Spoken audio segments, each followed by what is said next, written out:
এদিকেই ইঙ্গিত দিতে চলেছে বর্তমান বাংলাদেশের পরিস্থিতি। দর্শক, বাংলাদেশের প্রত্যেকটি জনগণকে এবার সামরিক প্রশিক্ষণ দেওয়া হচ্ছে, তা দেখে রীতিমতো ভয়ে কাঁপতে শুরু করে দিয়েছে ভারতের মিডিয়াগুলা একই প্রচার করছে, জানিয়ে রীতিমতো তোলপাড় সৃষ্টি হয়েছে সারা বিশ্বে।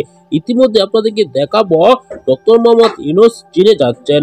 চীনের সাথে বাংলাদেশের গভীর সম্পর্ক হওয়ায় কপাল পড়তে যাচ্ছে নরেন্দ্র মোদীর। না টেনে জনগণকে এবার আর্মির ট্রেনিং দেওয়া হচ্ছে। ইতিমধ্যে এই ঘটনা সারা বিশ্বে আলোড়ন সৃষ্টি করে দিয়েছে, কেননা বাংলাদেশের সাধারণ জনগণ ইতিমধ্যেই সামরিক প্রশিক্ষণ পাচ্ছে। তারা এবার যুদ্ধের জন্য প্রস্তুতি নিতে পারবে।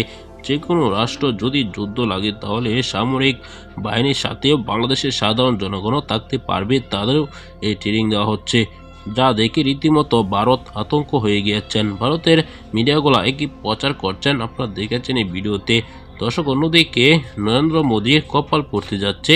বাংলাদেশে এবার চীন আসছে। এবার চীনে একের পর এক বাংলাদেশের জনগণের সাথে সম্পর্ক করছে, সরকারের সাথে সম্পর্ক করছে।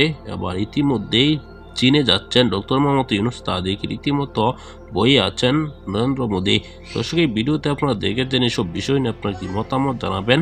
পরবর্তী ভিডিওগুলো পেতে চ্যানেলটিকে সাবস্ক্রাইব করে পাশে থাকা বেল বাটনটি অন করে দিবেন। ভিডিওতে একটি লাইক দিয়ে শেয়ার করে দিবেন, অন্যদেরকে দেখার সুযোগ করে দিবেন।